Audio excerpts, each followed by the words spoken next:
Hello and welcome to MLW Confusion. I'm your host Rob Cameron, bringing you all that you may or may not need to know about Major League Wrestling and its television programming. At least we usually do, but once again, bi-weekly schedule at best by MLW. So instead, brought in a good friend of the show, one half of the For Frequency's Sake Tag Team Champions, one half of Card Subject to Change, the only wrestling podcast that matters, best wrestling podcast, period, I believe is one of the taglines. Either way, he is never wrong, Nick Bull, and he is sitting in with me today. Fun conversation to be had. I thought we were going to talk about podcasting and kind of, juxtaposing our respective careers and experiences within the realm of professional wrestling podcasts, given, especially since, spoiler alert, if you missed out the podcast with the Wizard CZ, who's the other half of Car Subject Change, both Quad City-based wrestling podcasts, so it's like weird parallel lines running, but instead, forget all of that for the most part. We mostly talk about professional wrestling's past, the worst of professional wrestling, especially through the lens of, we'll call it the big leagues, like focusing specifically on the WWF. But we also talk about Heroes of Wrestling and AWA Super Clash, and just, it was a fun talk. May not be the talk if you're looking for podcasting expertise, but then again, if you're looking for podcasting expertise, I'm not sure why you've landed on this here podcast, because I just rattle on incoherently about professional wrestling. But in the meanwhile, though, Nick and I did have a really fun conversation, enjoy our chat. You can just talk the ear off of anyone when forced to, so can I. Talk a lot about wrestling. Real fun conversation. I hope you all enjoy it. But first, we got a touch of news. The only thing I got out of the news reel this past week, and by the time this episode's released, it might be wildly different. Just because thanks to the holidays and I'm going on a brief vacation, still dropping an episode. It's, slightly in the can, not terribly old, because I don't like doing that, but a handful of days old at this point. But it has been announced that Mascara Dorada will be battling Averno in a battle of middleweight supremacy, CMLL supremacy as well. They're really kind of marketing this match as kind of like a possible future number one contendership battle as well. But either way, like, Mascara Dorada can still go. Averno, despite being a veteran presence, is still very good in the ring. And this can be one of the sleeper matches of the night. Of course, this is for Kings of Coliseum, January 11th on YouTube, coming from the NYTEX Sports Center in North Richland Hills, Texas. That show's going to be, in theory, headlined by Satoshi Kojima defending against our favorite fast food breakfast sandwich. And of course, we got the now I'm blanking on what they officially call it, but the five-way ladder match with Cruel, Matthew Justice, BRG, etc., as well. So, solid card. I don't know how many more matches they're going to get to announce before the show. We got about 10 days at the time of this recording before Kings of Coliseum, and it's looking to be a pretty solid show overall, especially if you are a fan of Lucha Libre. So be sure to catch that, and of course we'll have our thoughts and feelings about that as well. So that's about the only news coming out this week, at least at the time of the recording. We'll probably have more next week in the mix, and I probably will have missed something the handful of days in between when this is recorded and when this episode gets released. But in the meanwhile, we're going to get our plugs in, and then I'll be sitting down with one half of the Car Subject to Change podcast. It's never wrong, Nick Bull. Stay tuned, get an energy drink, coffee machine, and a coffee while you're at it. We'll be right back. Hey folks, MLW Confusion's become a veritable hub of shopping and treats and all that sort of good stuff. Whether you need a sugar-free alternative to energy drinks in the form of Raise Energy, or maybe even, top-of-the-line ice makers, coffee machines, and other household appliances, or, well, let's go crazy, and you can even get WWE licensed apparel, all through my links section. All you got to do is wander down to the descriptor of this week's episode, check out the various links, click on them, and go shopping like you normally would. Heck, it's no difference. You just came in and just said Rob sent you. And that way, you can get the things you need, maybe even at a discount, and the podcast gets a kickback as well. So be sure to check out those links. Thank you very much for listening. Back to the show. All right, we are back. MLW Confusion. As I said at the top of the show, with me in the studio today is one half of the Card Subject to Change podcast. Never wrong, Nick Bull. Nick, how you doing this afternoon? Rob, I'm doing great, and thanks for having me on the MLW Confusion podcast. I'm excited for this. Me too. Not that I did this out of guilt, but I'm like, I had CZ on, and it was a multi-person show, so I felt like, we got to have Nick Bull on to tell his side of the story, and then I could take notes and then like pull up wherever your and CZ's stories. There's discrepancies in there. So okay, especially starting out with like, when are you guys going to defend the for frequency's sake tag team championship? That's all up to the commissioner. I'm ready whenever. I think CZ is I think CZ's probably going to, CZ's going to be getting in the best shape of his life, and here in a little bit we'll be defending those titles before you know it. I say, yeah, he's hitting the gym hard, and then I was going to make the joke I call the Tito Santana defense. I don't know if you ever watched the old American Wrestling Federation out of Chicago. It had been about like 1996 or so. I haven't, but I know you've talked about it before on this show.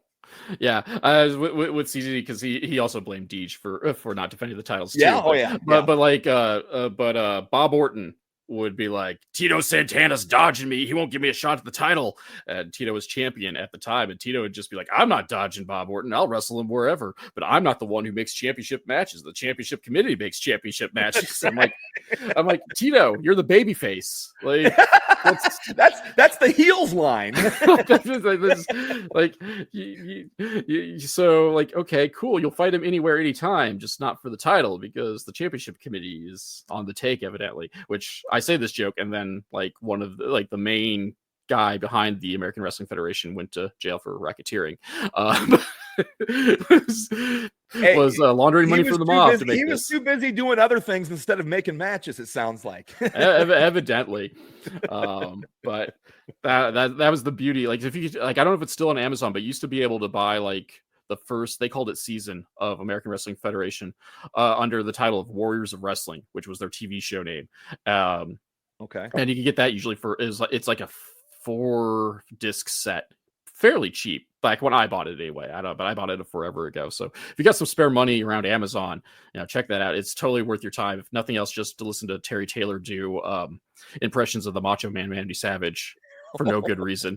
Like, you just act like he got attacked by the Macho Man and then do a Macho Man impression for 30 seconds and then be like, I don't know what happened there. Some guy put his hands on me, and called it good.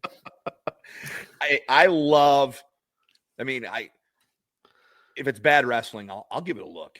I like train wreck stuff from time to time, for sure.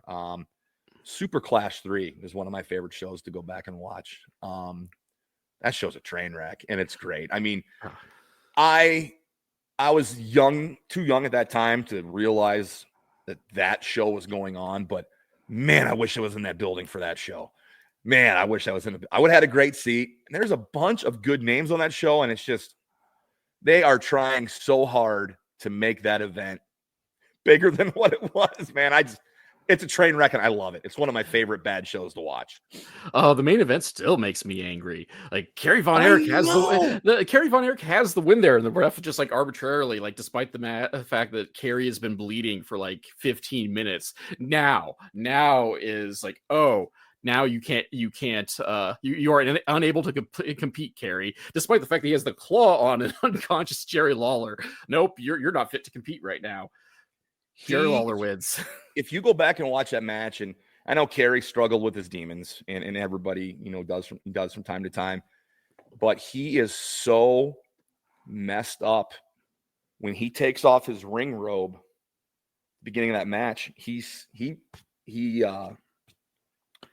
blades his bicep, and it just starts bleeding right away. It's like, dude, are you okay? Like, I think, I don't know what the supposed ending of that match was going to be. I don't know if Lawler and the ref kind of made a change on the fly or what, but if I recall right, and I may be wrong, and this may be hearsay or a folklore or whatever, I believe Lawler still has the original AWA title belt like locked up in a safe somewhere. Like he took the belt after that match and didn't give it back. Yeah, because he was one of the handful of AWA guys. Well, AWA loosely, we'll say at this point, who got stripped of the title basically because they either felt that they were being shortchanged or like they didn't play enough ball with Vern. And Right. yeah, because I think Lawler said he was owed money, and that was going to be his. That's why he kept the belt. You're absolutely right, and I think a lot of people were owed money after that show. Probably, with all the names and stuff. I mean, you've got Jeff Jarrett's on that show. Mick Foley's on that show. I mean, there's a lot. It's definitely a different time in women's wrestling. I will say that women are so objectified on this show, and that's the part where like your eyes are open when you watch it. It's like, oh my God, you know, this isn't like the lingerie, you know, battle royale or whatever. I'm like, oh, but it's a portrait of what wrestling was at that time. We've obviously we've moved past some of those things that are bad on that show. There's still bad wrestling, don't get me wrong, but that's one of my favorite bad wrestling shows. Oh, I mean, this sidebar, like, thanks to WWE Network, and then by proxy, just how much wrestling is available to us nowadays at our fingertips, either via YouTube or streaming services or whatever. Like, one of the things that still blows my mind, and I love him to death, Baron von Raschke. Yes. Cut his teeth for most of his career as a despised goose-stepping Nazi heel. He like inexplicably becomes a babyface in the mid 80s. And I think it's just because the roster is so depleted by that point that they really just didn't have a choice in the matter because he'd been around long enough that people actually did care about him. But like outside of like praising the fans, like he didn't change up a whole lot of his character stuff. And so like he would Hulk up by, hiling and goose stepping to the crowd approval. And I'm like, you can't do that. You're the baby face. What are you doing? like no, not at all. You can't do that. I mean, you probably shouldn't have been able to do that in the 80s either. Because again, like he was a bad guy up to that point, as Nazis rightfully are. But like, correct.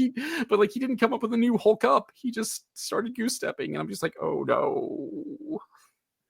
Yeah. We. And thankfully we're past that in wrestling. Thankfully we are. It's sad in the 80s that was still going on, but at the same time, the US versus Soviet Union, thing was such a big thing. I think people just looked past it. I'm not trying to make an excuse for the people in the 80s and their blind ignorance at times, but I just don't think they realized it, Yeah, I think it just when he's a good guy now, and that's something I would put more just on Baron because like the fans are being good fans and cheering on the Hulk up, like which what you're supposed to do when you suspend your disbelief, and he's making his comeback. It's just he decided that he wasn't going to come up with anything new because he's Baron von Raschke and has been doing the same shtick for 25 years at this point. But like it's like one of the little like as you put it, like little car crashy things that like. I like that little feeling of like, oh no, you can't do that. Like, I don't know if you've ever got to listen to like, I mean, anytime New Jack opens his mouth, it's never pretty. But like, he cut a promo in Smoky Mountain, and he wants to give a shout out to his boy OJ. 2 down, if you know what I mean. I'm like, that's not even appropriate back then. That's why people like would try to beat you after shows, New Jack. Like that's why you have 7 justifiable homicides on your record because of there's that. Getting heat and there's getting heat, right? And that's low hanging fruit. But like, have you want to talk about bad wrestling shows? Couple weeks back on our show, we had what we call our ugly sweater Christmas party. We review a bad show, and we were making a list, and then we had JT Energy help us randomly pick one. And I stumbled across one on YouTube, and the full show is on. And I don't know if you've ever watched Heroes of Wrestling. I told CZ you guys got to do that. And he's like, that's JT's fault. He threw JT under the bus for that. He's like, I was on the list. I watched that. Oh my goodness, dude. That is a trip and a half. Yeah, there's only 2 like. Well, there's like 3 okay matches. like on there. I mean, it'd be like the opener tag team, which is like I don't want to say the worst part because Tommy Rogers is not the worst part of the Fantastics, but Marty Jannetty and Tommy Rogers, 2 tag team specialists against a variation of the Samoan SWAT team. Like that match was all right. Like I mean that it was okay. It wasn't they set the bar for an opener tag team contest. But like that was weird, and Tommy Rogers doesn't get the love he deserves. I mean, without that, we don't have the unprettier / kill switch / whatever Christian's calling it nowadays. You're absolutely right. You know, the I'm prettier from Zeta Steel, etc. Tommy Dreamer used it for 30 seconds as well. But that was okay. And then like Julio Fantastico and Scorpio was pretty darn good because Scorpio is almost incapable of having a bad match. Yep. And Tully Blanchard and Stan Lane was better than it had any right to be. And that was like the only match that had like a storyline to it too, like throughout the entire night. They kind of like jumped into it. But yeah, I'm looking at the card here, and then the Men Down Under. You know, that's how they had to refer to the Bushwhackers. Right. And you know, I think Yokozuna is on the card. The man formerly known as Yokozuna, or it's kind of like I like Super Clash 3 a little bit better, but man, they are trying really hard on this Heroes of Wrestling, the announce team, the production team, to put this thing over. Yeah. Oh, there's like so much like went wrong with the last too, because like they tried to get like the reason why commentary is so bad is I can't remember who the guy is, but like he's never done commentary before, like let alone wrestling commentary. So that's one so he didn't know like when he botches like a drop kick, calling it a flying leg kick. Like it's just that's right, the flying leg kick. He legit didn't know any better. Like it was basically just like getting a random guy with some like broadcast experience and just throwing him out there and tell him to call wrestling. But like they tried to get Golden Soley, and Golden Soley was like on his deathbed. Like he had gotten sick, and then the other commentator was going to be Ted DiBiase. DiBiase was going to do color, and then that fell through. So Dutch Mantel comes in to do color, and I'm Randy Rosenblum. There we go. Hey, I'm going to tell people this. Here's my PSA. You know, Joe Tessitore, who's stepped over into the pro wrestling world on Raw now on Monday nights. He does a lot of ESPN stuff. He does boxing. I think he's had a pretty good transition into the wrestling world. Randy Rosenblum, not so much, man. It was brutal. Like, it'd be me calling a tractor pulling contest. I know absolutely nothing about tractor pulling, truck pulling, none of that. And I would have to lead that. That's what Randy Rosenblum does here. Yeah. on national pay-per-view. And up until like pay-per-view buys stopped mattering, it was like the lowest major pay-per-view buy rate in American history, if I remember correctly. But piggybacking off of it, speaking of bad wrestling, maybe you'll throw this on your list, but if you want Ted DiBiase on commentary, iGeneration Wrestling. Okay. He did commentary with, now I can't remember the other guy's name because like he didn't do much wrestling after that. But a company called iGeneration Wrestling did a tour of Australia. Okay. And in America, one of the shows got released in the dollar bin at Walmart. You remember when Walmart had a dollar bin for DVDs? Yes, I do. Rodman Down Under is the DVD name. It's called what? What's it called again? Rodman Down Under. They brought in Dennis Rodman. So the main event is Dennis Rodman and Kurt Hennig.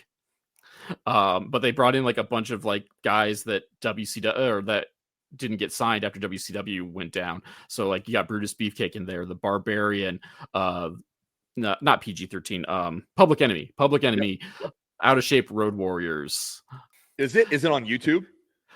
I haven't looked because I have it on DVD, so it's one of those things like I have it on DVD. I don't need to look up, but it wouldn't surprise me. But it got enough notoriety that it has its own Wikipedia page, if nothing else. Like it basically just lasted a tour and then just faded off into dollar bin obscurity. But it's kind of an interesting car wreck because despite the company just forming, like half the matches are for a title, and like most of the matches just like aren't great just because like it was like a bunch of mostly like guys that like didn't get a job after WCW went out, but they were popular in the 80s. So like One Man Gang was in there as well. I'm trying to remember like who else. I mean, Dennis Rodman, when he stopped actually caring about wrestling and caring about the paycheck, was there. They brought in Fred Ottman as the sugar daddy. So in addition, so like the Shockmaster may not be the worst thing he's ever done. Like I don't think he ever wrestled as the sugar daddy, but they just called him the sugar daddy because he was the manager of one of the women's wrestlers. It looks like I got homework to do after this show because I'm going to go seek this out. This sounds like it has all the makings. Yeah, it's not as bad as Heroes of Wrestling. It's not as bad as Super Clash. Okay, but like it's definitely worth a dollar bill if you have the dollar bill. Because it was one of those DVDs I picked up along with the Grandmasters of Wrestling series, which is so interesting despite being so terrible. I know. What are you? Let me ask you a question, Rob, real quick. When you watch these bad shows, what is the thing you're watching for? Like, what do you love about it? I view it like similar to like a B movie.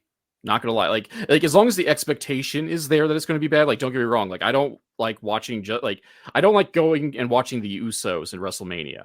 Like, if I can throw some current wrestling under the bus, like I want like pure, like I like the pure terrible cheese where just everything that can go wrong does. So not just like having a bad match, but you're having a match that shouldn't have been good on paper anyway, because you're like, you'll have the guys that are 20 years past their expiration date on there. So like, that's why like Heroes of Wrestling holds a special place in a lot of people's hearts, because like there's a bunch of guys on there who probably shouldn't have been wrestling at all, let alone like even in their heyday, like their styles wasn't the most, like their styles didn't age well. Like throw Greg Valentine under the bus, like his style, he could wrestle forever, but like no one really wants to watch him wrestle. Let's be real. Like no disrespect intended.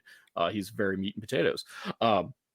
So like that's like, so like a lot of that cheese stuff, like that's the thing I like, or like as I use the examples of New Jack and Baron von Raschke, or just seeing stuff that like shouldn't have been said in those days either, and they're just outlandish. Or if you can throw out really stupid gimmicks out there as well. If you can give me some ding dongs or TL Hopper, PN News, like things like I mean, don't get me wrong, I'm a big fan of Matt Bourne, despite what Firebreaker Chip. Firebreaker, NWA tag team champion Firebreaker Chip. Thank you very much. He just wasn't Firebreaker Chip when he won the tag team championship. Little known fact, I think Triple X was his tag team name.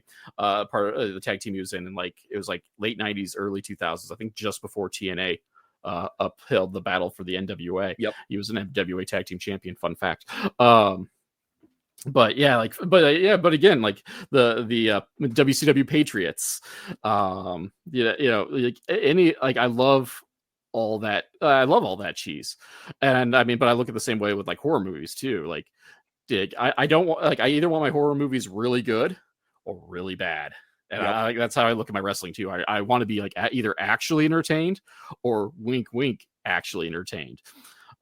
That's how I roll with it. Like, I always love, like, I love the presentation. I'm looking at the presentation. I'm looking at, the amount in listening to the announcers, the graphics, the production of all of it. I always just kind of take that in, and I'm like, oh yeah, you're right. Temper the expectations and you're going to love it. Yeah. Like again, like you got, as long as you know what you're getting into, like I think it's fine. And I'll throw out there for your ugly Christmas specials, like CZ and I, our friends, we talk outside of our podcast. And so like I've been indirectly like influencing some of those lists, at least this year with me, man. When it's time for the bad, bring on the bad. We're here to review it. I think I was the deciding factor for you guys doing last year's. I think I was the final vote, for December to Dismember. Oh man, is that brutal? Because he was really wanting something that you could get on the network, and that was his primary criteria. That way it'd be easy to find. Absolutely. And I'm like, and thank God, Heroes of Wrestling, the full show is on YouTube. The full production, and it's pristine glory. But yeah, I love all that cheese. And 'cause, like, we talked before the show. I threw out I want to talk to I'll keep it keep things low key for now, but I want to do a panel show talking about the 1995 wrestling as a second job characters of the new generation, looking at your TL Hoppers, your Bob Sparkplug Hollies, Duke the Jumper Dorsey, etc., etc., etc. Because did you expect any of those guys? People really rag on them, but did you really think WWE was going to put a world championship on Bob Sparkplug Holly or Duke Drosy? No. There was probably no creative plans. No. There was probably barely a creative plan to give Sparkplug a one-day IC title reign. And that was probably more accident because somebody spoke up at the wrong meeting and just they went along with it just because. He and 1-2-3 Kid had a one-day tag title reign. Yeah, it seemed like if they needed something, they just threw Bob Holly in for some odd reason, even though he was never a credible threat or whatever. I mean, but Kid, the same thing. If you needed a tag team, you just lump in 1-2-3 Kid in there too, because he got a reign with Marty Jannetty out of the deal too, if I remember correctly. I think so. I mean, tag champ with Kane. Yeah, so you're absolutely right. Yeah, hey, X-Pac's here. We need him in a tag match. Who else is here? Who can we throw him in with? That's kind of the feeling you get. But you talk about those mid-90s and the job-inspired roles. I mean, man, what a brutal time, right? I mean, there was some bad stuff there. We can laugh about it now because it's obviously wrestling's in a much better place, but boy, those mid-90s for WWF were not very good. No, that was. I mean, realistically, the best thing to happen for wrestling in general is for WCW to have actually gotten hot. Because if they didn't get hot and they would have just stayed what they were doing, it would have been just stagnant. It just would have been. We might not even have wrestling as we know it nowadays. Because WCW was never a money-making venture outside of 2 years during the NWO area. And we could get on we could go Eric Bischoff and talk about Turner shuffling money or whatever. But when it comes down to it, at the end of the day, WCW was not a moneymaker. And then this was actually the closest the WF at the time had ever come to going out of business, because they were running Raw out of high school gyms. At that point, it was I know. I saw something like that the other day online, and it's true. You go back and watch. It was, and you're right. WCW catching fire is probably the kick in the ass that WWE needed to. Okay, all right, now we got to play hardball. We got to up our ante here because it just wasn't getting done. And I mean, come on, we just reviewed the 95 King Mabel. Really? You had Undertaker, Shawn Michaels in that bracket. I mean, you had a hurt Razor Ramon. I mean, it was just at that time. I mean, King Mabel, really? I mean, but WWE really loved him for some odd reason. And I hear he's a nice guy. I'm not going to put that. He's not the worst big guy in the ring, in my opinion. Yeah. He's not. No, but at that time did him no favors because I know he injured Taker and Diesel. So he was not on people's nice list that year, and not that it was on purpose or whatever. Got pulled out of it, right? Yeah, but I still think we could snark a little bit, but I'm that bracket. I mean, it's a big guy like Mabel isn't not necessarily a bad choice to be a dominating, but he was still rocking that purple garbage bag. And I know. I know. And so people aren't going to take that seriously. And yes, we made fun of him when he's Big Daddy V and he rocks suspenders, but I would rather see my monster wear that than a giant trash bag. Yes. And so that didn't hurt, but they had guys in there that they had they could either A, get a modicum of credibility if you just let him work, or B, that still were there, because Ben Bigelow was still running around at that point.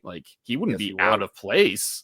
You let him work with Lawrence Taylor, he wouldn't be out of place being a King of the Ring, especially if the King of the Ring didn't mean that much. You weren't getting a title shot out of the deal or anything like that necessarily.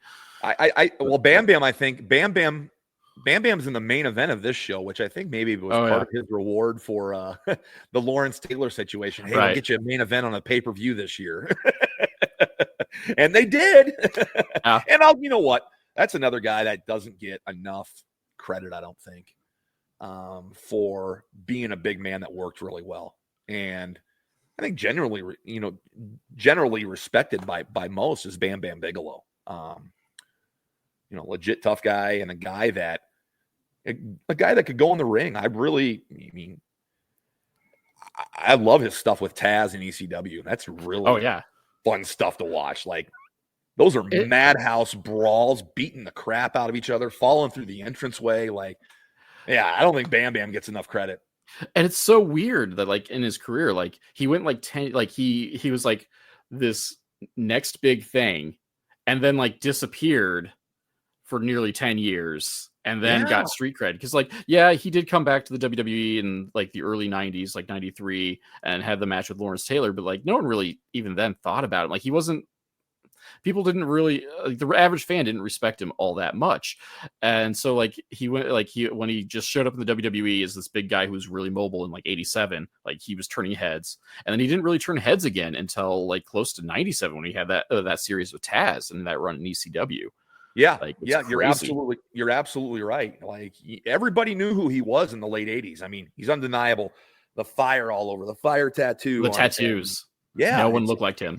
Everybody knew who Bam Bam Bigelow was, and if you don't like some of the stuff he had in WCW or go check out his ECW stuff, man, because he was booked the right way there. He was presented the right way, in my opinion, there, and credit Paul Heyman for marketing him like that.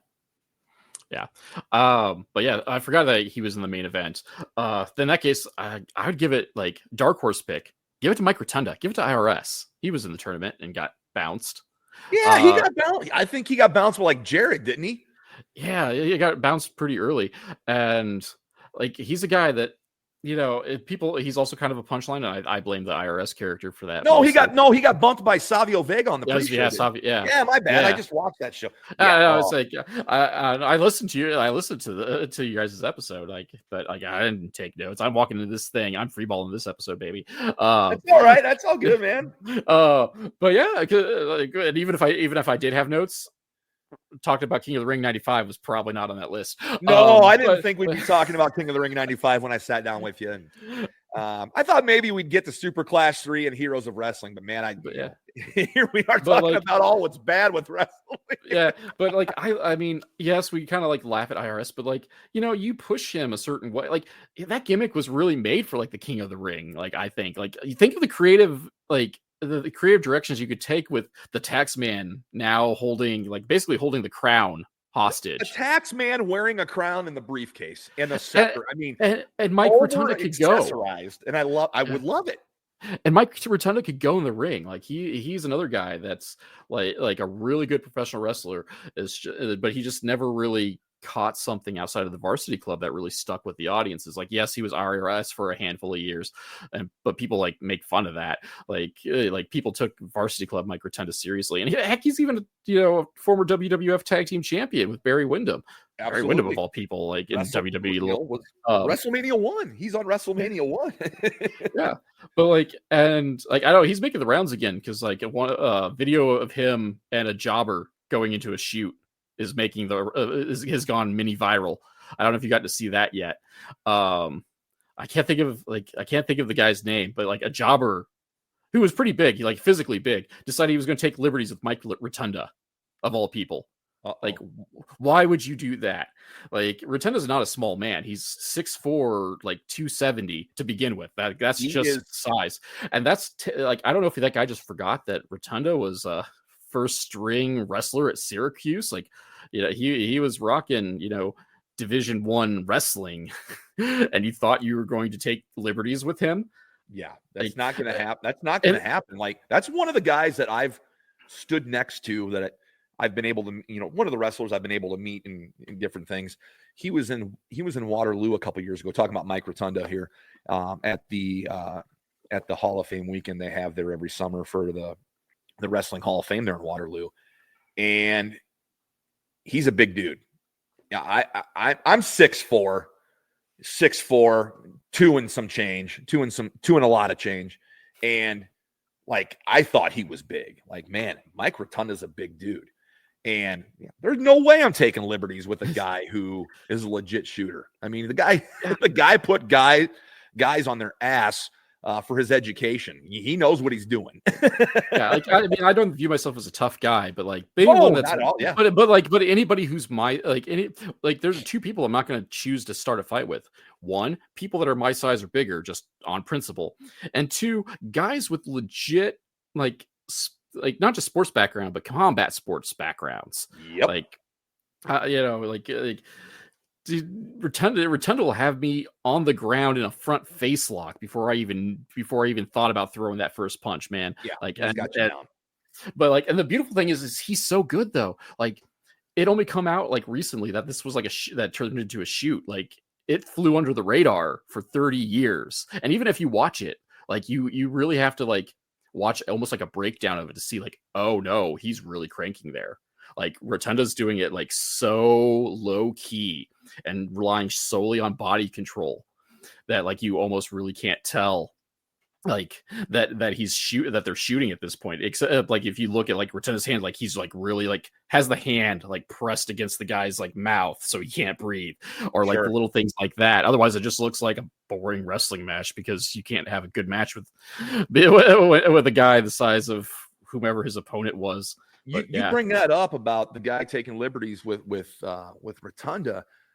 This past week I saw some clips. Remember when William Regal, or Lord Steven Regal, fought Goldberg? You remember that? Oh, match? Yeah. And that train wreck.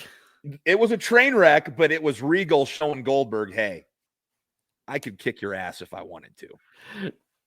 And yeah. I watch it now because I was never a Goldberg guy. I know he was huge. He did a lot in WCW there. And I just never got behind Goldberg. I just never bought into it. Never was a fan. And so like when I saw that clip, I sat there and watched it and watched Regal wrenching on him and kind of taking it to him. And it kind of brought a smile to my face. And that's what your story kind of triggered that memory for me.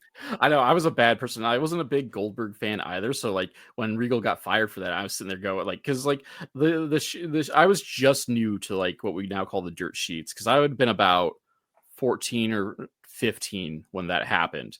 And we were just, starting up the internet era. Yep. And so like, I got to see, like, I did get online with the horrible dial-up connection and like read that, he got, Steven Regal got fired for, taking liberties with Goldberg. And I'm like, well, that just made me a bigger fan of Goldberg, or a bigger fan of Regal now. Bigger fan of Regal. I mean, and I'm sure there's a bunch of wrestlers that probably gave him a standing ovation for it, and that's one of, Regal's one of those guys that there's another guy.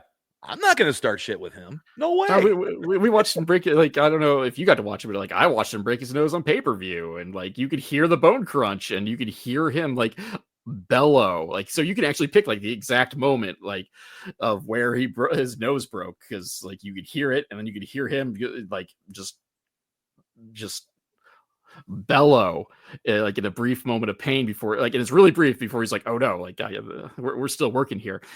Just because both him and Fit Finley, as like uncensored 97, I think maybe 96, and like he just caught a forearm just right, broke his nose. And like sometimes like you have to like rewind to see where something happens. Like, nope, this one you just knew right away that one didn't go where it was supposed to go. And they still worked a regular match. Like, it didn't like devolve into a fight, because like both guys just, are used to working pretty snug. And Regal's probably sober too. That probably helped a lot as well. Yeah, that probably helped a lot. You brought up another name there, Fit Finley. I mean, I loved watching Regal and Finley. What I loved about Nitro back in those days, I was more of a Raw guy. What I loved about Nitro was the mid-card stuff, the cruiserweight and the mid-card stuff. I loved like the TV title. I loved the mid-card, the lucha stuff. I really loved Fit Finley and William Regal, or Steven Regal. Whatever. William Regal, Steven Regal, whatever. We've been Regal. Okay. Yeah. We've been reprogrammed over the years. They have a good match. It's on an episode of Thunder where the cars are circled in the parking lot, and they have a match like out in the circle of cars. It's like a backlot brawl or whatever. Look it up, man. It's on a Thunder episode.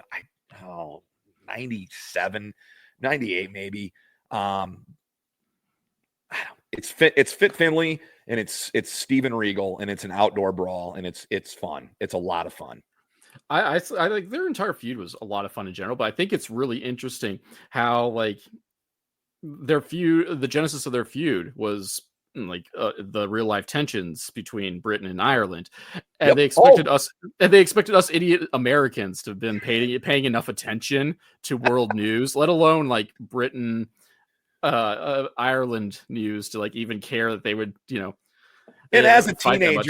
as a teenager watching it, I'm not thinking about that. I'm thinking, man, these are two legit tough guys beating the shit out of each other. I love this. Like, not once did the England Ireland thing cross my mind when I was. Well, they like dropped they dropped it real quick because I think they got some heat in real life because Finley's Northern Ireland, and so like technically he was a British subject, and so some of the people that were actually from Ireland are like not happy with it, and then the fact that like it's a whole, like especially in the 90s, like it got pretty gnarly with the IRA and Britain as well. But like still like had this like faux serious backdrop, and then like because we're idiot Americans, like we're just like, these guys hit each other hard, it's great, which it was, but right, it was, yeah, that's right. Idiot American / teenager. That's my excuse for that. Yeah. Oh yeah. I mean, I still look back at it and forget about that part of that. He came in as like faux, like he was never properly a terrorist, but like he was pretty much he wasn't billed as like a soccer hooligan either, with his like half motorcycle jacket, half football pad. Oh yeah. I love that, man. I thought it was great. It's kind of like Mad Max Beyond Thunderdome meets, professional wrestling. I always loved that jacket. But no, I fully agree. Like, I was a WWF guy too, but but during that time period, like as a whole, like WCW's lower and mid card like was more interesting. Like WWF, like once they turned the corner and stopped pushing King Mabel upon us, like WWF had like the better main event scene, I thought, but like the rest of the show like was great in terms of like how the matchups, and I especially look at that now when I do like my research for various wrestling projects, of like I go through and just like look at like old Thunders and just like see like, dude, like, oh, they or like Saturday nights, when they stopped caring about Saturday night, like some of the names that they like had under contract that was just randomly showing up on Saturday night, like we bring him back. Tommy Rogers had like a random run in like 1999. Marty Jannetty was working there for like 4 years. Like him and Raven were like feuding on the first Thunder. I mean, come on. Terry Funk was like the 3-time hardcore champion WCW. Yeah, WCW had a hardcore belt real late. Oh yeah. Well, and that late stuff's awful. That late stuff is a case study. I love their I loved both hardcore divisions, because I think because both the hardcore divisions were kind of tongue in cheek, especially after a while. But like Screaming Norman Smiley with the hardcore championship, that's my level of humor right there. Yes. I don't want this belt. They won't strip me of the belt. I don't want this. Wins accidentally somehow. Like I love that. It's like one of the things, and we didn't get to talk about it, and I'll throw them under the bus, but like I got to interview Crowbar for this show, but like part of the contingent was that we didn't talk WCW, but like watching like that was my first like real bit of seeing Crowbar, despite the fact that like he'd had matches for both. He was in the lightweight tournament for WWF as well, and didn't. But like just looking at him, you almost couldn't tell those two were the same guy. But like, yeah, Crowbar was like doing some neat stuff there within the hardcore division as a guy who could actually work while still being hardcore. Obviously, you had like Fit Finley in there, Brian Knobbs, take him or leave him. I'm not a huge fan. I wasn't in retrospect, I'm not a big fan of the Nasty Boys, but I was never a big fan of solo Brian Knobbs to begin with. But like, yeah, you had like Terry Funk in there, and then just like randomly Chris Candido, which led to Terry Funk getting kicked by a horse on live television. Yes, he was going to. Did he threaten the horse after? Like, how tough do you have to be to get mule kicked by a horse? And like, he's threatened, tough. Yeah. Well, and then threatened the horse before remembering you have a wrestling match. Like, I'm pretty sure if they weren't on television, Funk would have like spinning toe hold the horse, just because that's something Terry Funk would do. Yeah, PETA would have been on their ass real quick, I'm sure, if the camera was still rolling. But Terry like, Funk probably had a couple moves for that horse. oh, probably. I mean, he probably knows how to take a horse down. Let's be I'm realistic. sure I he mean, does. I'm yeah, sure he double does. cross ranch. Like Yep. he's a legit rancher or whatever.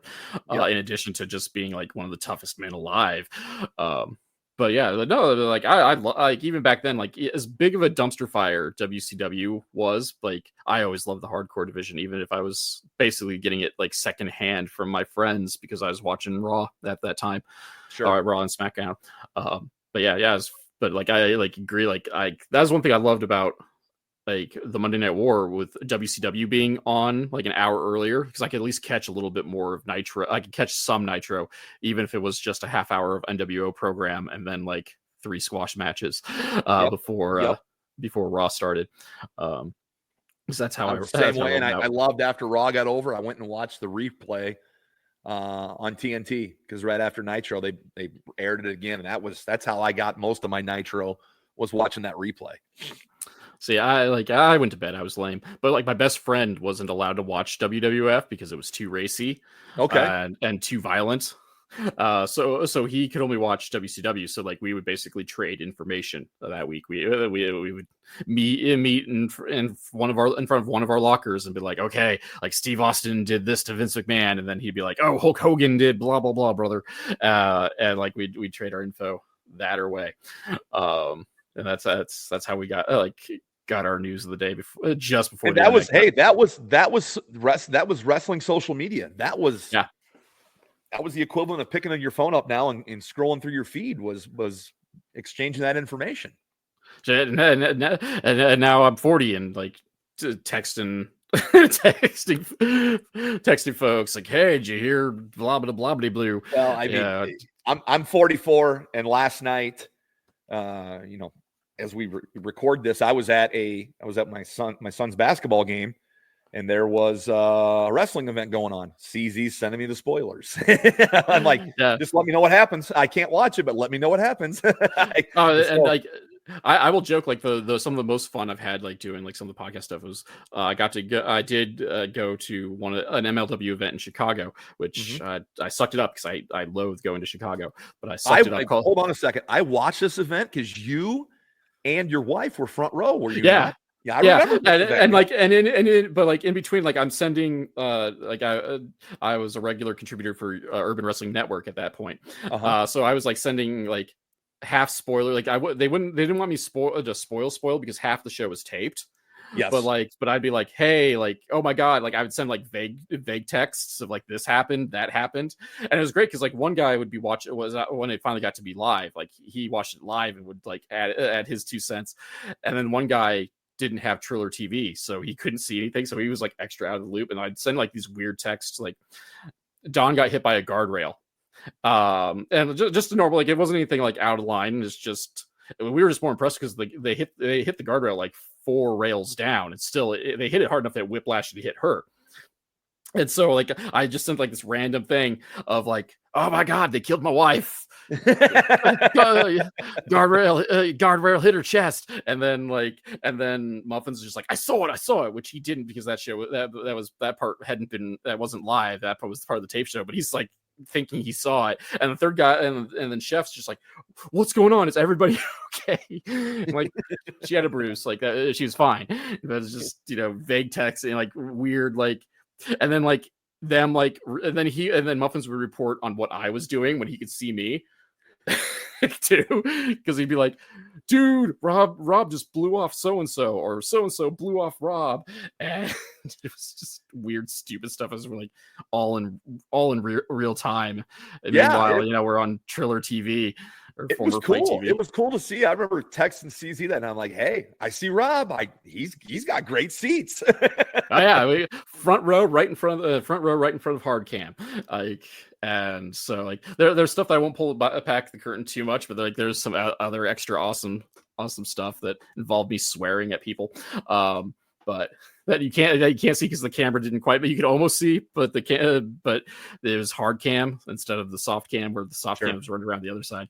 But that stuff's that like stuff like that is a lot of fun, and just like being and still being like at this age, to get back to the point, being able to still have like some of that wide-eyed what's the word I want to use for it, but just kind of like the The wide-eyed wide-eyed disbelief. astonishment. Like, Yeah, I of know just wrestling in general. Yes, because I went to.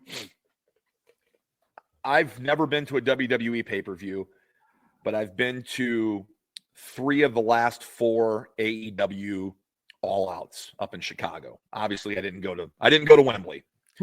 And I've done it with a group of people, and we get a suite and we go.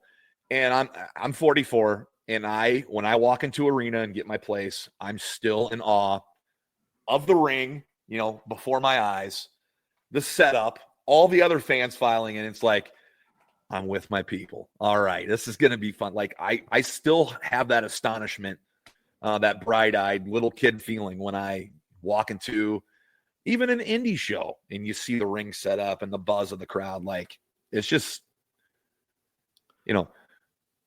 everybody likes wrestling. They just don't want to admit it. It's kind of like the taboo thing, but live events are so fun, and it doesn't matter if it's an indie event to me or going to a sold out arena for a pay-per-view show. Like I just love going to that event, and I still get excited when I see that ring for the first time.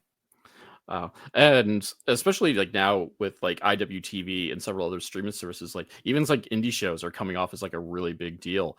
Because I just went last month to Dreamwave Uprising #4, and that's broadcast live. And so like they got the full rigmarole there for what's basically like dance floor on a Knights of Columbus, but like the way that you get the lights, you get that entranceway. Heck, they even have a little commentary booth in the corner that I don't know if that ever sees the light of day in terms of like the broadcast, but like it's crazy. And I mean, and obviously Dreamwave in general just does good work. They do. They do a good job. And it's just so it's just cool. It's still cool to see like the rigmarole and just like knowing how like relatively it's small town Illinois, like putting on like what feels to be this huge freaking event.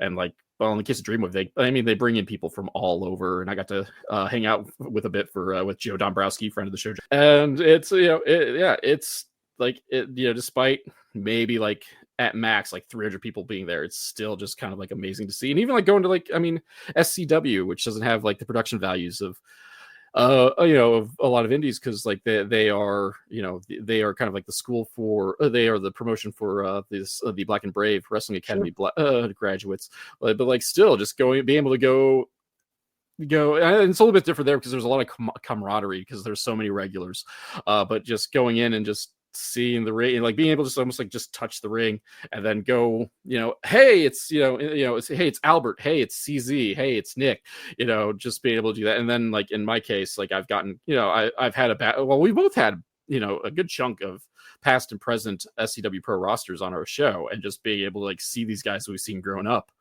or have on and got to kind of like peer behind the curtain a bit for some of these guys is like just doesn't take the shine off of pro wrestling. It's great. Correct. It is. It is great. You're absolutely right.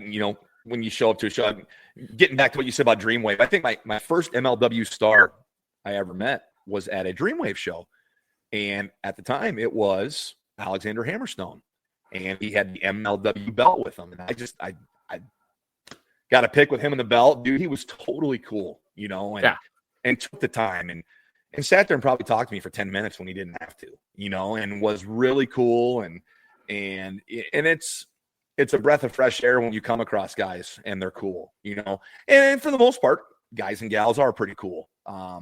Very rarely you run into somebody who is standoffish or a jerk.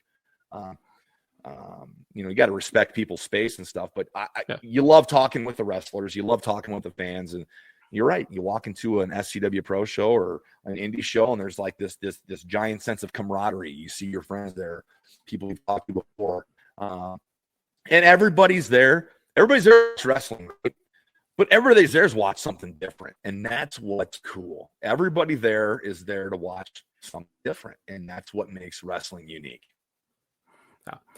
Wrestling is beautiful. Like wrestling, I compare it to a circus, just because there's something for everybody. You just have to Oh, know for where sure. you have to know you may have to know where to look for it.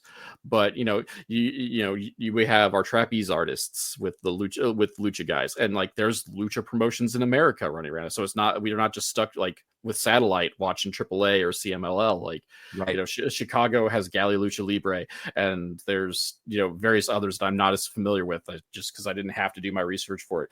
You got like the weird like human, the freak show in like the death matches, or the sword swallowers, etc. We have catch wrestling. If you're willing to look for it, like that's the beauty of professional wrestling as an art.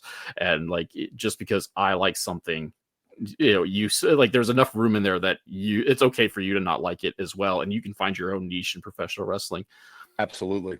Absolutely. And that's what's great about it. That's what's great about it. And fans find that niche, and they flock to it, and they find stuff that, podcasts and Twitter pages and Facebook pages that are about that. So it's such a broad stroke, professional wrestling, what you may love, I may hate, but that doesn't make wrestling bad. And it's cool, man. It's really cool. And I'm glad that you and I enjoy it.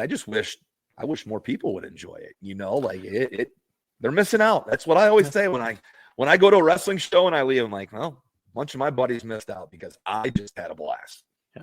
Well, and I'll try to like end it on this point, but I think like some of it, like I think a chunk of it, again, as I said, like finding something for someone, but if nothing else, like being able to go see it live, like that's like I like that's what got my wife, that got Dawn into it, was being able to see it live. Like she'd watch WWE on TV and it's like but then we'd go see SCW Pro, and not to say like SCW Pro is necessarily better than WWE or whatever, but just the fact that she could go like almost just breathe it in and like see the theatrics and take part in the theatrics made it a whole nother experience.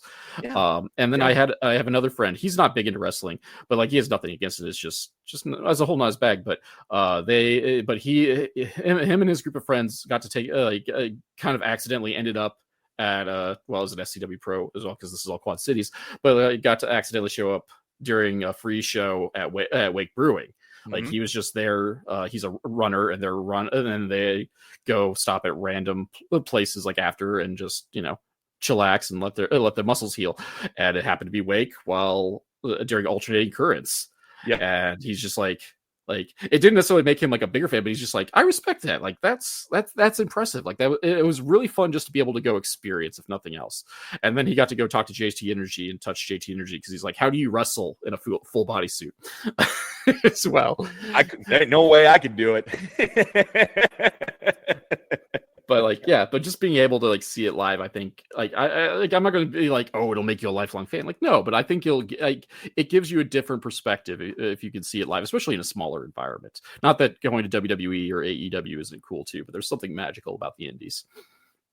And another thing that's magical about wrestling is, you go buy a movie ticket, you're expected to be quiet. You go to a musical or a play, you're expected to be quiet. But when you buy that ticket and go through the door and get your seat wrestling, you're kind of expected to be part of the show and participate. Like your participation is encouraged to an extent. I mean, you don't be dropping F-bombs at people, but no, you're crap. You want to razz the wrestlers. Yeah, you can drop some F-bombs at some wrestlers, I guess, but you want to razz the wrestlers. You want to get behind the guys that, it's crowd participation. It's a release, right? It's a release to go to a wrestling show and to have that excitement and to be around the people that are there to enjoy it with you, man. It's cool. It's really cool. Oh, yeah.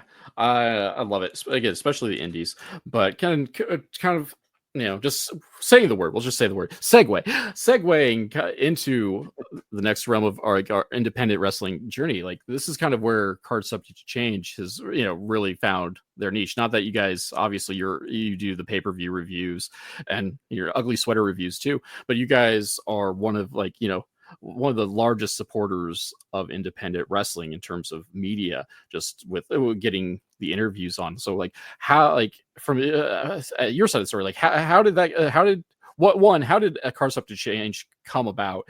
And two, like, how did you guys kind of like decide to kind of like segue from just generic wrestling news to being like a promoter of independent wrestling? Sure. The podcast kind of started, we'll start our first, I think August of 22 is officially when we got on the map. I think the first show we ever reviewed was the first show we did was SummerSlam 2022. That was outdoor SummerSlam in Nashville. And this podcast came to be, DJ Jarvis. I've known him for years. I formerly worked in the media. I worked at a television station as a photojournalist. So you run into guys everywhere. And I knew DJ because I was doing some color commentary for local radio station that does high school football games. And DJ Jarvis would be there when he was working in the paper. And that's kind of how we met. And I remember him calling me out of the blue one day and being like, "Hey, would you want to do a podcast?" And I'm like, "About what? What would I want to do a podcast about?" He goes, I do for frequency's sake. We do fantasy football, but we're looking to add different things. How about a podcast on wrestling? And I'm like, really? On wrestling? Like, what do you want me to talk about? He's like, anything you want. Anything you want to do, you can do it. And I'm like, really? Okay, I'll give some thought to it. And a couple months probably passed. And I sent him a message back. I'm like, "Hey, what's going on? And is this podcast thing going to work?" He goes, "Yeah, I found another guy who might want to do it with you."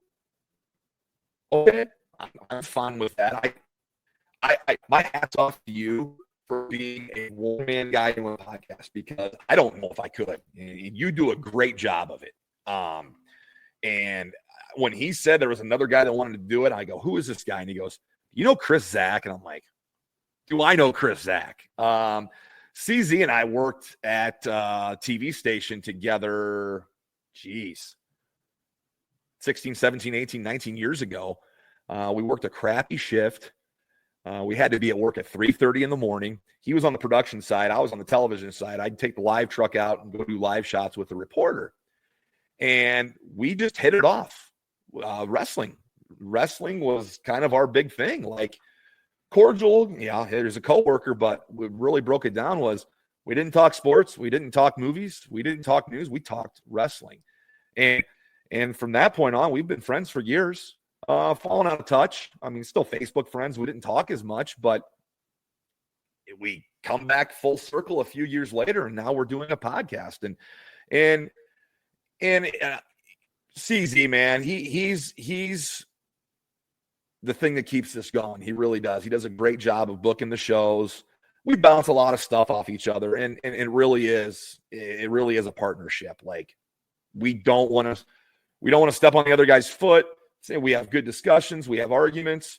At the end of the day, we wanted to be about wrestling, obviously, but we didn't want to be like doing reviews and stuff all the time. So that's when we're like, let's get guys on here that we can get. We have access to guys. Let's start getting them on. So it's kind of evolved to, let's get a guy or gal in the studio. Let's hear why they like wrestling. What was it they watched as a kid that got them like, "Oh, I want to do this"? And what are some shows they like to watch? And what they do or not? I want to know about these guys. So someday down the road, be like, "Yeah, I had them on our show. I want to be able to do that." That's kind of like what drives me. Like, this is a hobby. This is fun, but I want to see these people make it big. And having them come on the show and talk, and then, when the recording's done, and then become friends with them, and you talk to them at shows and hit them up on socials and stuff. It's just so cool. And I'm glad it's evolved to this, because I love watching the shows and reviewing, don't get me wrong, and I love giving my opinions, but at the end of the day, I really love the interviews and hearing what people have to say.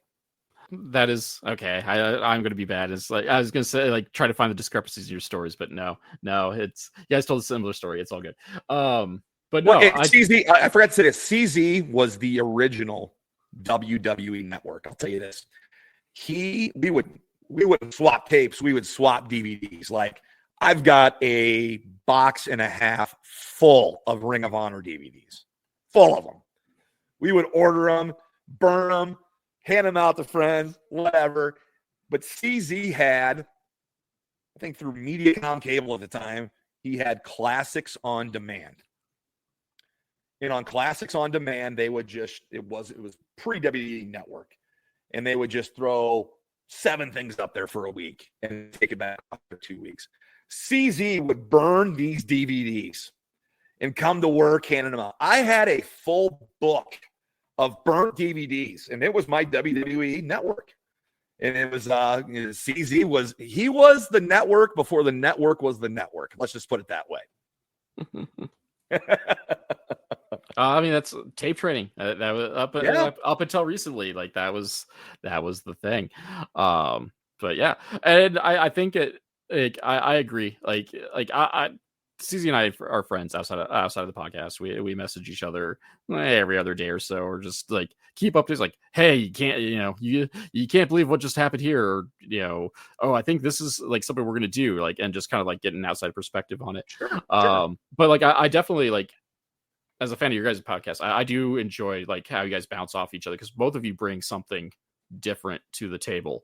CZ may be like the book guy. Not that you're not a fan of wrestling. Obviously, we spent a vast majority of this thing not talking about your podcast somehow. Oh, but it's all good. Yeah, no, I don't. I regret nothing. But like, how do I want to phrase this? Like, if you guys were the band, you'd be the front man, like lead singer kind of guy. As like CZ's gonna bring the backing. He's gonna hold his own. But like, every band needs a front man, and I think that's kind of what you bring to the table, because like you are just like, you kind of bring that extra energy that, no offense intended to CZ, that CZ doesn't always bring. And not that I'm not guilty of something like that either, but like I think it works. It's a really fun podcast. Like there's a reason like I plug you guys quite a bit, either directly by having you guys on, or indirectly by just name dropping you guys every now and again, because you guys do good work.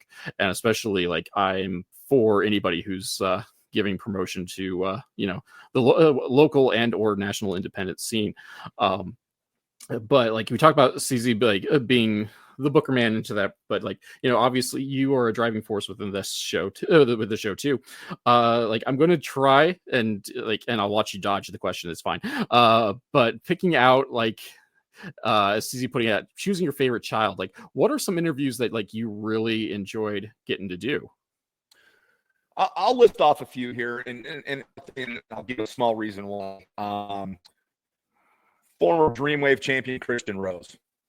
When we got Christian Rose on here, he was in the middle of that big title run, leader of them damn Coyotes and Dreamwave, and I just loved his heel gimmick. I just thought the presentation, he was such a great heel with all these underlings, and getting him on the show and like hearing how cool and open he was for anything. And then like a connection sparked within me with him when he talked about like one of the most polarizing things that are planted on my brain in wrestling is Jake the Snake's Cobra biting Macho Man's bicep. Like, traumatized me. Like, I saw that and I'm like, this is unbelievable.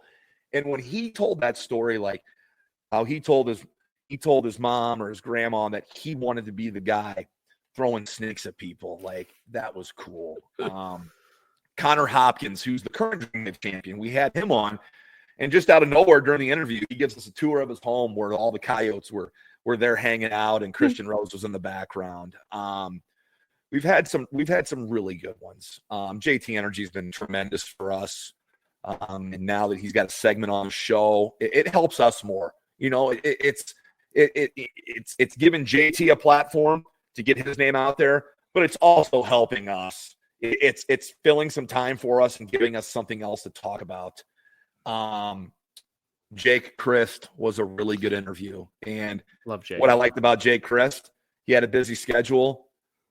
And in the first 5 minutes, I knew it was going to cook, because he didn't know us. But after the first couple questions, he knew, oh, we're just here to talk wrestling. We're not here to talk dirt. We're just here to talk wrestling. And so he had like an hour, 15-minute drive to his physical therapist. And so he's cutting this interview, going down the interstate and telling these great stories. And it's stuff like that sticks with me. Those kind of things when you get a guy or gal on, and you connect with them. And then you're trying to show them, hey, I'm not podcast wrestling A guy. I just want to hear your stories. I just want to talk about wrestling. I'm not going to ask you, hey, what did you do when this guy stiffed you $5,000? I don't want, no. I just want to hear your good stories and make a connection with you. And those are kind of the things that I think about, or those names I listed off. Those are some pretty good names. But yeah, it's been fun. It's been a lot of fun.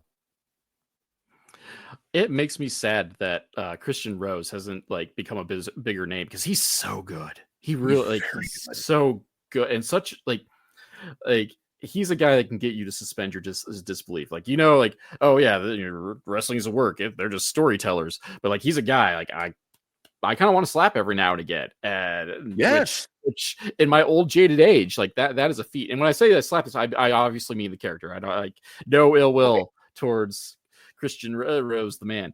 But like, he's a guy like I did it like an article, I don't know, like 5 years ago. Like someone's like, you have money to start your own promotion. Like, who's like 5 guys you'd want to get?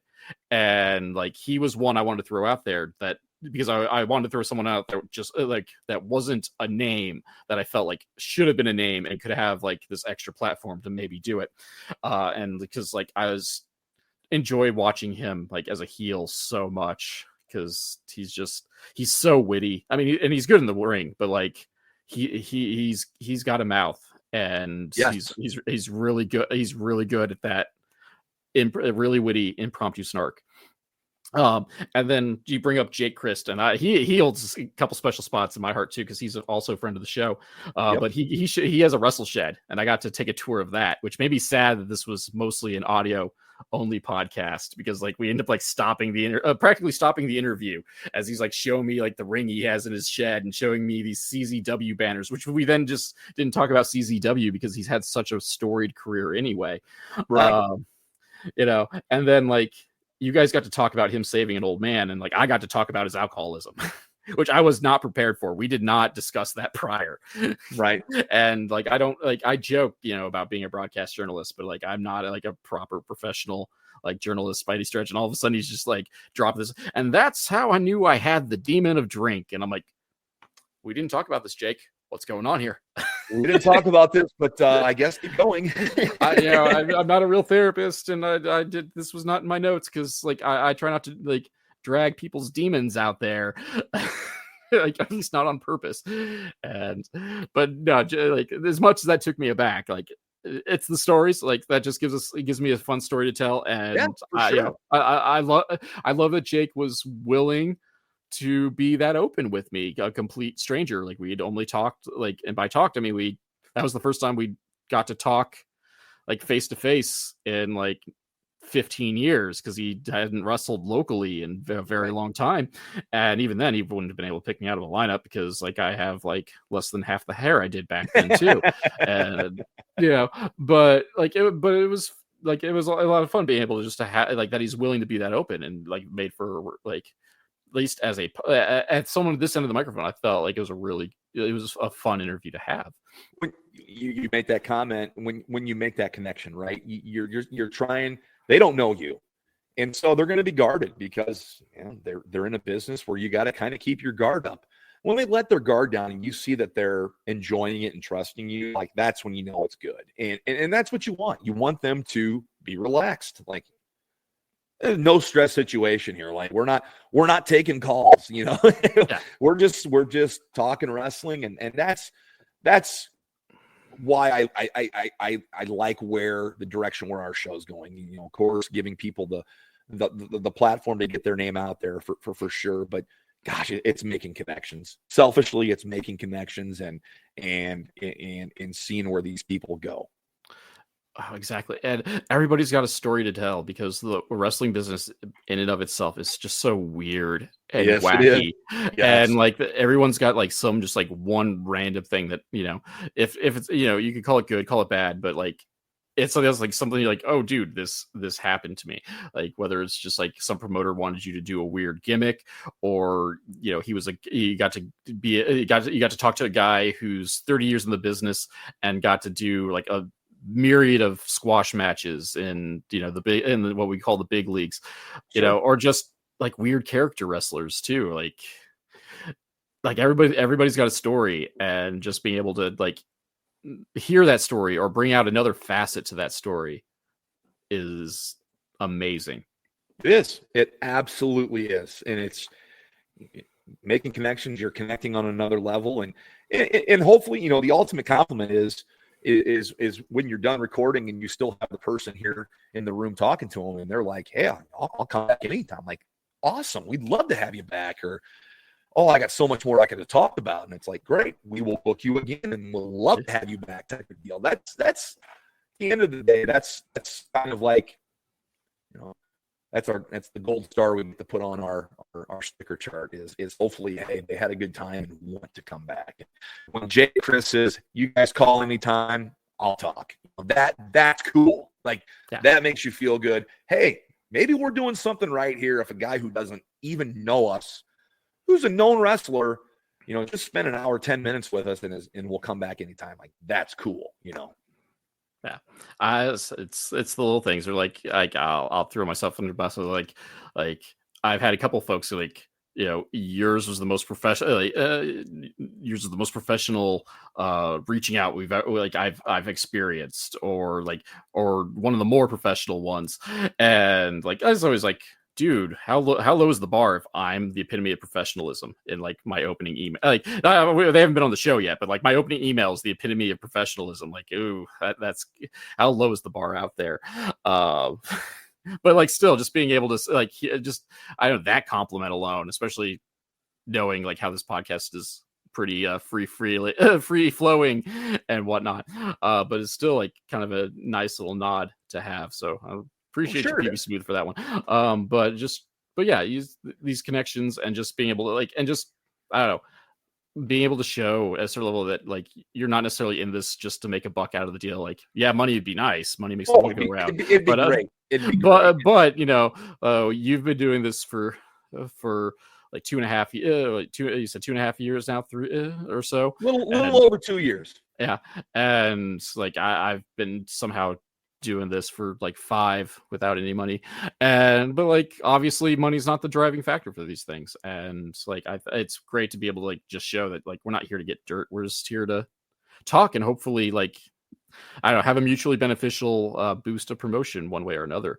Absolutely, and that's what it's all about. It's about helping each other out. I mean, we're not the MLW Confusion podcast and the Card Subject to Change podcast. We're not like that scene in Anchorman where we're the TV station's getting ready to have a fight. Not at all. We actually get along, and that's what's great is hey, we both have a podcast, and they're both about completely different things, and it's about wrestling, and that's wrestling, and that's cool, Though I'm also, you're not gonna lie, I'm like really surprised that like there's 2 wrestling podcasts in the same geographic area, and we really don't like collide that much. We don't. I really only we've shared guests before at various points. Because we both big fans of SCW Pro. Yep. But like we've really never run into like a proper conflict over a guest, except for we did have one with John Bonhart, and. But I'm impressed that like we've both been doing interviews for years at this point, and like and even that conflict wasn't that big. It was a coincidence that we were both going to have him on the same week. It was. We didn't know you had him, and you didn't know that we had him. Well, and I give CZ the nod that you guys had him booked for like a month, and he just basically I sent him an email, and he's like, cool, like I'm free next weekend. I'm like, oh cool, I'm free next weekend too, we can do this. But I still like, it blows my mind that there's not more overlap between us, and you're right. You're right. Once you think about it, there hasn't been a lot of overlap. Can I tell a quick John Bonhart story? Oh yeah, tell all of them. When he came on, I'm like, dude, I don't know you. When he came on the show, I'm like, I'm going to tell you something, and this is a compliment, man. When you come out, I absolutely hate it. You, and I go, you do such a good job when you come out. I hate you. And he's like, no, thank you. Yeah, he's Where a else guy. can you say that to somebody? He's a guy, like, I think, like, he's still very young in his career. I Yes, think once he puts together, like, he's a guy, like, I think to watch. Like, I do too. I do too. he needs to put, like, and I don't know what they are because I'm not in the business, like, but, like, he's a guy, like, I think there's, like, two or three things that, like, come into line, and if he can get those three together, Yep, he I do he is too. go he has the potential to explode. And I'm glad that Mark Storm has attached himself to Bonhart, because I think that adds a little bit of extra dimension to the character. I do too. I But do too. he, like, and yeah, he is like, pardon the language, but his character, John Bonhart, the character, utter fucking dickbag in the best way possible. It is. It is. Yeah. He is. Like, you're absolutely right. You're absolutely right. It's good. I'm like, dude, you're doing a great job. Whatever you're doing, keep it up, because you are hated, and that's good. Yeah. And then on the flip side, he's so cool to talk to. Like, Absolutely. Absolutely. We talk more music, I think, than we did wrestling, and that's fine.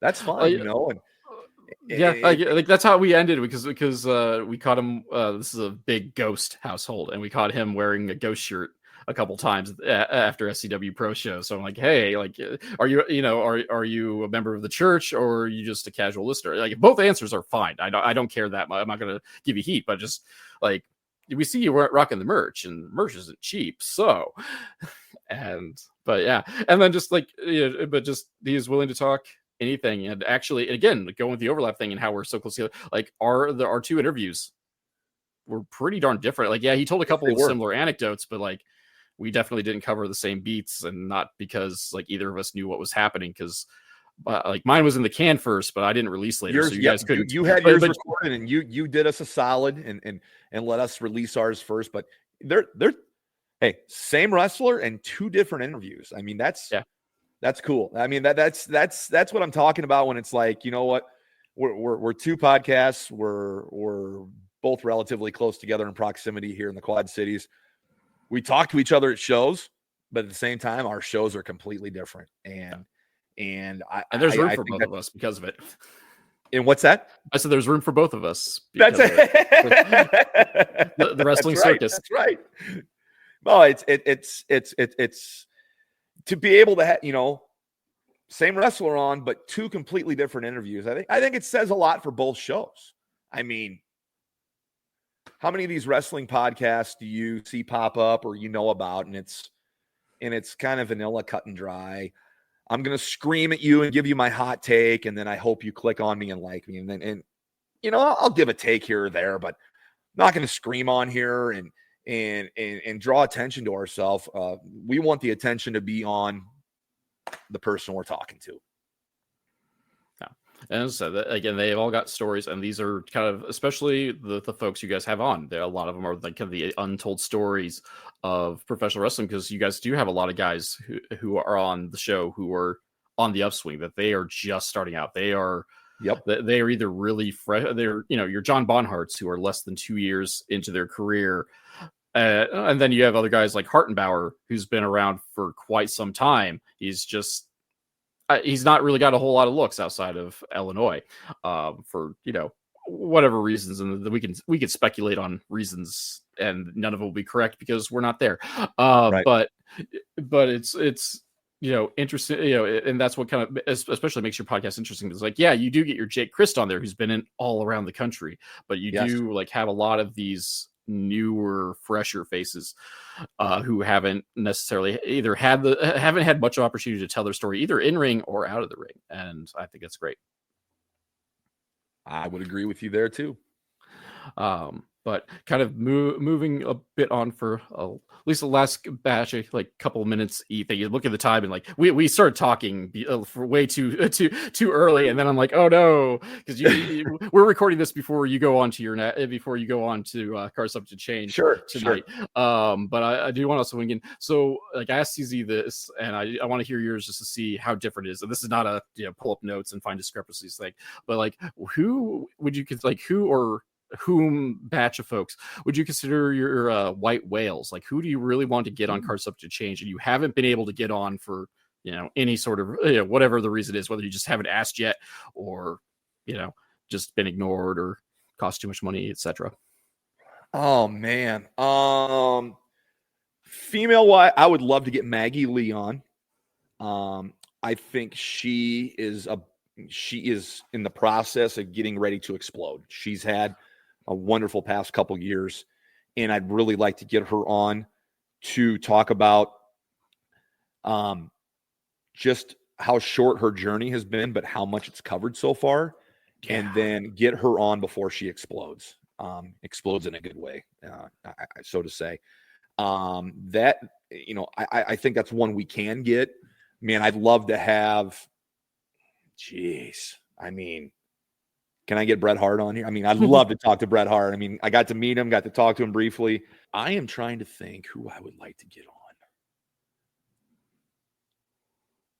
Kind of on the scene. Man. It's tough. There, I really don't. There's a smaller number of people I wouldn't want to talk to as opposed I would want to. I'd say Maggie Lee is a female I would love to have on. And for a male, man, I don't know. That's a great question. I mean, you're never going to get a Bret Hart. You're never going to get a Kurt Angle on here. We did get to talk to Buff Bagwell. We did get to talk to Mick Foley. So nothing's out of the realm, I guess. So, I'll say Bret Hart. I think I'd probably just sit here and smile. I think CZ would probably have to ask all the questions when that episode came on. I would just sit here and smile the whole time. Well, at least by putting it out here, you've given him the warning. If somehow it happens, he's if gonna it happens, he knows I'm probably just gonna sit here. I would say he's going to take the lead, but he's the booker man. He's probably already got that feeler out there, or was prepared for it anyway. Respect you, booker man. Take a hint, CZ. Get Bret Hart now.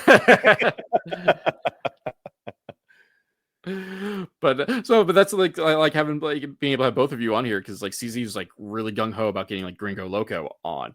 I know, and not to poo poo it or anything, but it's just interesting. But you guys are two different fans, two different minds, coming together for one awesome podcast. Absolutely. And I got a Gringo Loco story, by the way. You can see behind me, it's my wrestle wall. It's kind of where I put all my stuff up here in my studio. And I took a picture once of Loco at a Dreamwave show when he was the alternate champ, and wanted to get that picture signed. A picture that I took, I just wanted him to sign it. And when I went back, a few months later, I gave him that picture. I don't know if, I don't know how this goes. I don't know if people give you stuff. I'm I took this picture. I'm going to be honest. I think it's a great picture, and I would like you to have a copy. And dude, he didn't charge me for his auto. And those guys make their money on their merch and stuff. Yeah. And he signed it, kept it. And it's just a really cool thing. And I would love to have Gringo Loco on, because that's a guy who's all over the independents right now. I think that's a name. If you're an independent wrestling fan and you said that name, I'd say 95% of the independent wrestling fans know who Gringo Loco is.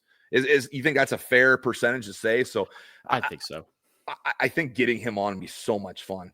Just all the different people he's worked with. I mean, all the different matches he's had with El Hijo del Vikingo, and kind of was his dance partner on Vikingo's first U.S. tour.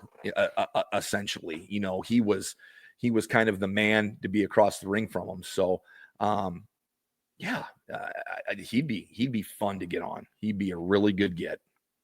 Yeah, he's a guy that blows my mind, because he's a guy you look at him, you're like, Gringo Loco, what kind of dude, really? And then you look at him too, and you're like, really?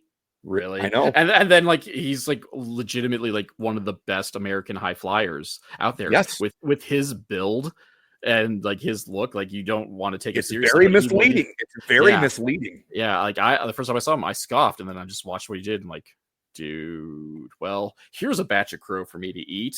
And not that I ever said anything originally bad about him, because couldn't pick him out, couldn't pick him out of line. I've never heard of him. I cringed at the Gringo Loco name, and then watching some chubby guy with a beard rocking cornrows. Right. I mean, if you're rocking cornrows, man, you got my attention, because no, you're right. He is very misleading. He doesn't look the part, but boy, he can go. And I know CZ's really been wanting to get him. I know he has, and I hope it happens at some point because I know CZ would put a feather in his cap on that one, and rightfully so, because that'd be a good get to get. I agree. And like again, he's got stories to tell. Like I'm a fan of his work as Los Desperados because I love me some Ares so much. But yeah, but I think that's kind of like where we'll go ahead and kind of like draw the line on things because we've been talking forever. And that was before I even hit. Well, I hit record and then we talked for at least another half hour or so. We talked a while before you hit record. Yeah, and we talked a while after I hit record before we even pretended to start the show too. So like that's why I'm like looking at my recording counter and going like, oh no, I don't know when we actually started because we talked for a long time after we hit record and do extra work for my little bit of editing I do for this show. But before I totally turn you loose to go, rest your voice for 45 minutes to hop on Card Subject to Change. I guess it's a little more than 45 minutes, but still, where all can we find you on the interwebs if people need to take a look at you? I am on X at NickBull55. I am on IG at Bully55. Of course, Card Subject to Change. It has our page on Twitter, Facebook, and Instagram as well. You can reach me there if you have questions. Like I always say, reach out, man. I love when people ask questions or want to talk about wrestling. I'm not here to argue. If you want to argue, we can, but I just want to hear what other people have to say and kind of give you what I think about it. So, yep, hit me up on my socials. I'm on. I do probably Facebook and IG the most. Twitter occasionally, but more Facebook and IG. All right, so that's where we can go. And Card Subject to Change is usually live on Facebook and YouTube every Sunday, usually 6:30 or so, thereabouts. 6:30 or so is when we try to kick it off. We'll be live 6:30 recording, and then also we do the kick out, which is kind of new for us in 2024. It's kind of a short form. We do a little discussion topic for 10 to 15 minutes, kind of a midweek teaser. To maybe talk about what we didn't get to talk about during the main show. So, yeah, it's fun, man. We got a routine, and I'm telling you what, CZ is cracks the whip and keeps us on the routine. He runs a tight ship, and I'm telling you, man, he's booking 2025 and 2025 is filling up. So that's a good thing that we have people that actually want to come on to our show. So. It's good things are happening. Now it's one of the things we talk about. Where a guy talk about like, oh, I'm doing this, and he's like, man, I like that person sounds so cool, but we're booked like 3 months out. Like, yeah, I mean, this wasn't an invitation for you to book them. I mean, when he told me how far booked we were in 2025, my jaw like, really? Okay, hey, I'm for it. Let's do it. Yeah. No, he's doing all the legwork. So I mean, what else are you going to say to him? But no, he obviously does good work, as do you.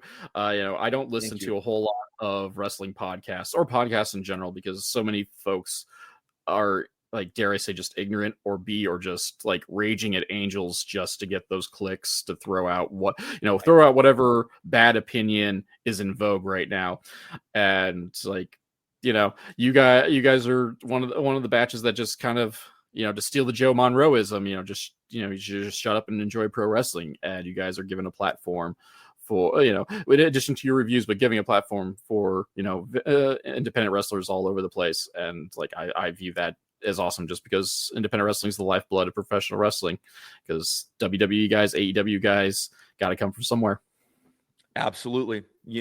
These guys aren't, they're the next generation's coming, and it's fun to be a part of it and fun to see what's next. And as a wrestling fan, you're always looking forward to what's going to happen next, and doing this kind of more of like a hands-on approach to that. But it's great. And so, be sure y'all check out the Card Subject to Change podcast. Nick also pops up quite a bit at CW Pro shows in the usually the bluegrass area. Yep. The guy kind of looks like the Devil Dog Dustin Mosley, kind of sort of. He's a stunt double. So he's in much better shape. I'm going to be honest. That's why you're the stunt double, right? That's right. That's how I used to, before I knew who you are. It's like, oh, it's Devil Dog Stunt Double. Or that's right. I thought you were like an older brother or something of the like, because you look just enough, and especially from like a distance. but that's a whole nother sidebar. But Nick, thank you for taking time to hop on the show and talking wrestling and the podcast and all that sort of good stuff for I would say entirely too long, but I enjoyed every minute of it. I did too. However much of this actually sees the light of day. Right. I hope you can use some of this. Rob, I want to thank you for having me come on the MLW Confusion podcast. One question I have, proper etiquette for your show, how long do I sit in the hot tub of pizza rolls before I can grab a pizza roll and eat? I'm impressed you haven't already. Like I said, so the only reason I haven't was because like I just had Subway before hopping on the show, so I'm still pretty full off of that. I better get me something to eat before my show. So these pizza rolls sound and look amazing. But thank you for coming on, Nick. Keep on doing the good work with CZ, and it's been a pleasure being able to talk to you for the last couple of hours. Absolutely. Thank you, Rob, for having me. I appreciate it, and maybe we'll do this again sometime.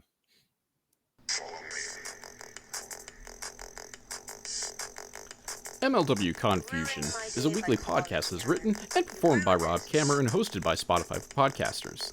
MLW Confusion is part of the Urban Wrestling Network, and you can check them out and check out the Major League Pod on YouTube at Urban Wrestling NW. The background music for this section is Ruined by Day, performed by Alan Schroeder. If you enjoyed this podcast and would like to support, please like, subscribe, and tell your friends, family, and enemies. Leaving a review is also helpful. Word of mouth of advertisement is very important for small podcasts such as this. Social media links can be found in the description, but Twitter and Instagram are at the Nova of Cass, TheNovaofCass, and Facebook is at MLW Confusion, all one word. If you'd like to support monetarily and help upgrade my equipment, please check out my virtual chip jar at ko-fi.com/Casanova. Or if you prefer more bang for your buck, you can go to patreon.com/Casanova, CASSONOVA, where for as little as $2, backers get access to the podcast early and without those pesky ads, plus other exclusive content. So join the crew that is headed up by Keith Wynn, Alan Schroeder, Alex McCarthy, and Elenia, and check it out. You can also find t-shirts, coffee mugs, and other merch at the Confusion Podcast on Teespring.